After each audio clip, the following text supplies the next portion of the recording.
Well, welcome back to The Price of Business. I'm your host, Kevin Price, talking to you about you and your business. You know what? Trade shows, people keep on thinking those are very passé, but I personally go to a lot of trade shows every year. Love checking out these events. I think what we do at these trade shows make them more spectacular.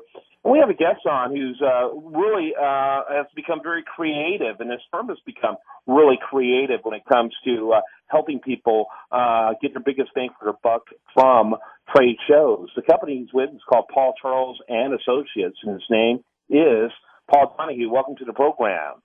Thanks, Kevin. Glad to be here. Real quickly, kind of tell us, give us that overview, your elevator speech, if you will, for your company. Yeah, we keep it short. We help people to sell more and communicate better. There you go. I like that. And so, tell us a little bit about your relationship, if you will, your company's relationship with trade shows. Well, we've been working with clients for about 15 years on different parts of their sales and marketing effort, and identified trade shows as a huge opportunity for improvement. We agree very much with your assessment of a minute ago that they are a worthwhile venture. But people have a tendency, I think, to focus on things that aren't the best things. And usually it's on the marketing side. So people put a fair amount of money, resources, and effort into their booth and what they're going to give away and what kind of collateral they're going to bring. But they don't necessarily have a sales plan. So our approach is to marry the two, and the results are pretty good. Okay. So give me a case study, if you will. Give me an example. Yeah, just a couple of years ago, there was a nice firm that we started working with. They were a woman-owned home remodeling firm, as a matter of fact, and they had done their first trade show ever the year before and had gotten 3 or 4 good leads and gotten a new piece of business out of it. So the year we started to work with them, they planned to do the trade show again, and applying our methodology, they got 50 leads, 15 appointments, and 3 jobs that they got directly from the show. Okay. So explain to me the difference you guys made. Well, what we bring to the table is some nuances in the planning of the whole trade show. So once you do the marketing stuff, which everybody's going to do, what we're going to have in the booth and all of that, we start talking about the sales plan. So the first step is to identify what you think is going to be the total number of attendees and identify what you believe to be the percentage of people that might be potential customers for your organization and maybe those who could be good referral sources. So you have to do some, fundamental or basic arithmetic. If you think there's going to be 1,000 people at the show, you just say, well, how many is it reasonable to think would be good prospects for us? And if it's 200 out of the 1,000, then okay, there's 200 possibilities. What is a reasonable expectation for me to meet? If the show is a one-day show, maybe you decide, well, out of the 200, we'd be pretty happy if we met 20. So now you got your, ultimate goal. So then, of course, the question is, well, how is it that we weed out these 20 that we're going to meet out of the 1,000 people that are there? And you have to have sort of an approach plan for that, which would be part 2 of our plan. Okay, so do you identify an event? When you say 20, you're talking about 20 people based on what you're seeing on the list of attendees. Is that correct? Yeah, you have to make. You try to make it as precise as possible, I would assume, right, Paul? Yeah, you do the best you can, but you make some assumptions. If the organizers are telling you there's going to be 1,000 people at the show, you come up with some numbers based on that and based on where they're drawing the people from. If your numbers are based on, if it's a bigger show, there's going to be 20,000 people, then the numbers change. In this particular situation, this was a home show. So they were going to look for people that were looking to do renovations to their home over the course of the next year. There was an anticipated attendance expectation, I guess, was around, as I recall, maybe 500 or 600. So it was a relatively small show, and or maybe it was 1,000.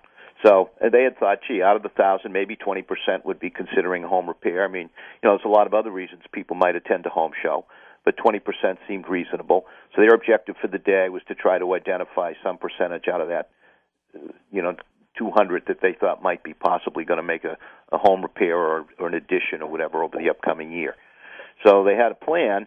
How do you get out and interact with people and find out of all those 1,000 people, where are the 200, and out of those, which ones are we going to meet? So you got to have a plan to proactively go up and approach the strangers, right? That's right.